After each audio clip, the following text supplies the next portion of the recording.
Christopher Nolan டைரக்ஷன்ல mat டேமன் நடிச்சு release ஆகியிருக்க தி ஒடிசி படத்தோட திரை விமர்சனம் உங்களுக்காக இதோ. 3000 வருஷத்துக்கு முன்னாடி எழுதப்பட்ட ஒரு பழமையான கிரேக்க நாவலை வச்சுதான் இந்த படத்தை எடுத்திருக்காங்க. 10 வருஷமா பயங்கரமா நடந்த ட்ரோஜன் வார் முடிஞ்சதுக்கு அப்புறம் ஒடிசி மேட் டேமன் அவரோட டீமோட சொந்த நாட்டுக்கு கிளம்புறாரு. ஆனா போற வழி முழுக்க ஏகப்பட்ட ஆபத்துகள், சோதனைகள், கடல், நெருப்பு, காற்றுன்னு பஞ்சபூத கடவுள்களோட சாபத்தால அவரோட போர் வீரர்கள் ஒவ்வொருத்தரா இறந்துட்டே இருக்காங்க.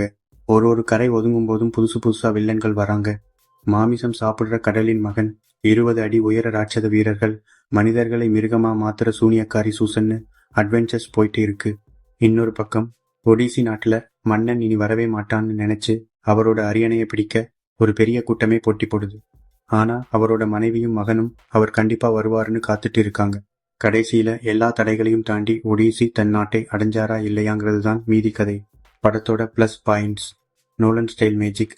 இந்த படத்தை ஏனோ தானோன்னு லீனியரா சொல்லாம ஒடிசியோட மகன் கதை கேட்குற மாதிரியும், சூனியக்காரிகிட்ட ஒடிசி மாட்டிட்டு இருக்கும்போது வர்ற பழைய நினைவுகள் மாதிரியும் நான் லீனியர் ஸ்டைல்ல செம்மையா கொண்டு போயிருக்காரு.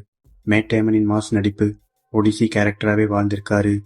ஹாலிவுட்ல மேட் டேமனை காப்பாற்றவே பல $1 மில்லியன் செலவு பண்றாங்கன்னு ஒரு மீம் இருக்குமே, அதை இந்த படத்துலையும் ரீக்ரியேட் பண்ணியிருக்காங்க. மிரட்டலான டெக்னிக்கல் ஒர்க், ஒளிப்பதிவு, எடிட்டிங், பேக்ரவுண்ட் மியூசிக் எல்லாமே டாப் கிளாஸ். முக்கியமா மனிதர்களை பன்றியா மாத்திர ஒரு சீன்ல வர்ற சிஜிஐ ஒர்க் நிஜமாவே மிரட்டல். படம் ஆரம்பத்துல கொஞ்சம் ஸ்லோவா போனாலும் கிளைமேக்ஸ் நெருங்கும் போது வர்ற அந்த கடைசி 45 நிமிஷம் அப்படியே ஒரு ரோலர் கோஸ்டர் ரைடில் போன மாதிரி சீட் நுனிக்கே வர வச்சிடுது. படத்தோட மைனஸ் பாயிண்ட்ஸ்: பொறுமையை சோதிக்கும் வேகம். படம் ரொம்ப மெதுவா மூவ் ஆகுது.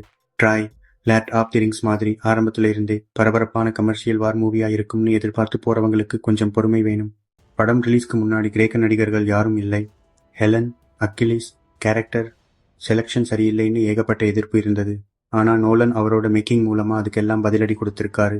ஆரம்பத்துல கொஞ்சம் ஸ்லோவா இருந்தாலும் கிறிஸ்டோபர் நோலனோட திரைப்பயணத்துல இது கண்டிப்பா இன்னொரு மாஸ்டர் பீஸ் காவியம்தான். படத்தோட ரேட்டிங் 5க்கு 3.5.